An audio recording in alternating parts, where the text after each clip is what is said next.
This is just a quick instructional video I made. I had a problem watching Do-It-Yourself Network with my wife and decided to do it myself and weld some copper piping and build a bathroom. And I noticed there wasn't too much information on the web on how to actually solder or sweat or weld copper piping together. So I decided I would make a short video maybe to help you out. One of the most important things you want to do, so you're not sitting there for an hour frustrated over, oh, I'm trying to weld this joint and it's not welding and I turned it on and it's leaking, is preparation. When you go to the big box store and you buy these little pieces and they have the little labels and stuff, peel the label off, it's only going to burn.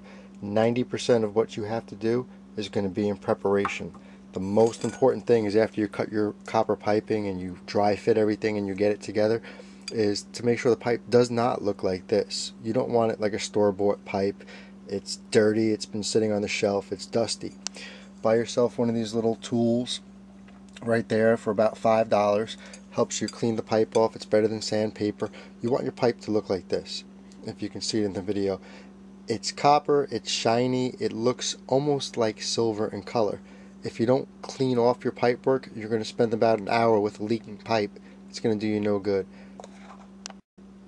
After you've spent the time to prepare your piping and you've cleaned it off really well, you're basically going to take some of the solder flux or solder paste, you wipe it on the pipe, you dry fit everything together, you make sure that you have a heat shield, a baking pan, something on the wall, something behind it, because you don't want to burn the wall or the paint before you start to actually solder or sweat the joint together. A lot of the videos out there, you'll see people using these large welding tanks, acetylene. The standard do-it-yourselfer, you're going to be buying a benzomatic little tank like this more than likely. You're not going to have some big 7,000 degree tank available to you where you can sit there and burn acetylene all day long like a professional. So I'm going to end up cutting this video in real time, and I'm going to try and hold the camera as steady as I can so you can actually see the solder flow into the joint. Once you ignite your torch, you want the blue cone of the flame to be about 2 inches, 1.5 inches long. That tip of that blue cone is actually what you're going to use on the actual pipe when you fit it. You don't want to heat the sides of the pipe. What you actually want to do is heat the fitting itself.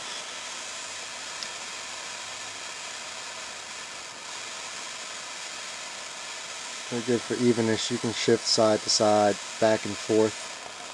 If you can see on the video, the actual solder paste on there will actually start to bubble a little bit. You know about 20 seconds after that if you got enough heat built up where you can actually put the solder to it and get the solder to flow. Also, in your solder, you should actually try and pull it out and make like a little 60-degree bend so you're able to get behind the pipe once it starts to flow.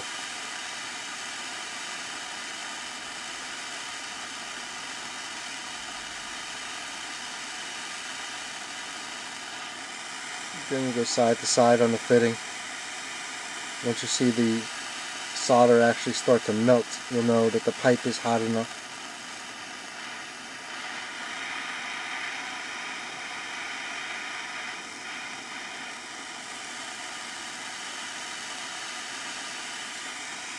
Once it starts to flow, you can take the heat away and just lightly move the solder from side to side.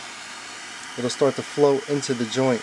Again, the prep work is the most important part because it's the prep work that allows the pipe to be clean enough where the solder will actually sweat or flow into the joint.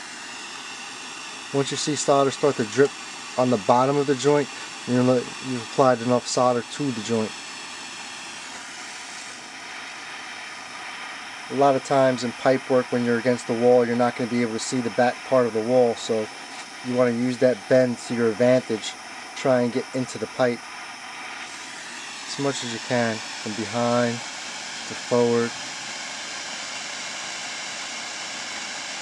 You can also then take a wet rag and you can wipe off any excess that's on the exterior of the pipe. That'll give you that neat, clean look. I'll let this cool down. We'll take a look at it, see how it looks.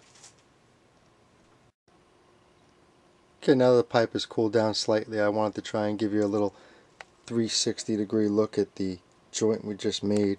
You'll be able to see even in the parts on the back of the pipe that weren't relatively visible to you by preparation,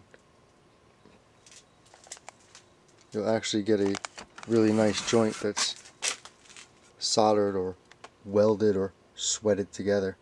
Again, that excess builds up a little bit on the bottom before it drips. Might leave you with a little bump, but if you take a wet rag, again, you'll be able to get that excess off. And you'll see even on the back of the joint here, because of the preparation of the pipe, you're actually able to get the copper to sweat right into the joint. You should actually have a really nice fitting. If you're going to do a T-joint or something like this and it's going to run down into a water pipe, you should always take the top of this T and actually sweat or weld that together first, and then attach the T to the pipes. This will make it easier. You don't want to go against the flow of gravity. Even if you properly prepare the pipe, it's not going to be that easy and probably won't give you that sure of a weld or a sweat. Again, this is just a quick instructional video, and I hope it helps you and saves you a little frustration. Again, if you don't properly prepare these pipes, you're going to end up sitting there for hours putting more solder on top. You're going to have half a pound of solder laying underneath the pipe, and you're going to have a pipe that leaks. And also, if you did do one of these and your pipe is wet, you have to wait until the pipe is dry. Otherwise, it'll never heat up to the proper temperature and allow the flux to oxidize along with the solder and give you a nice tight fit.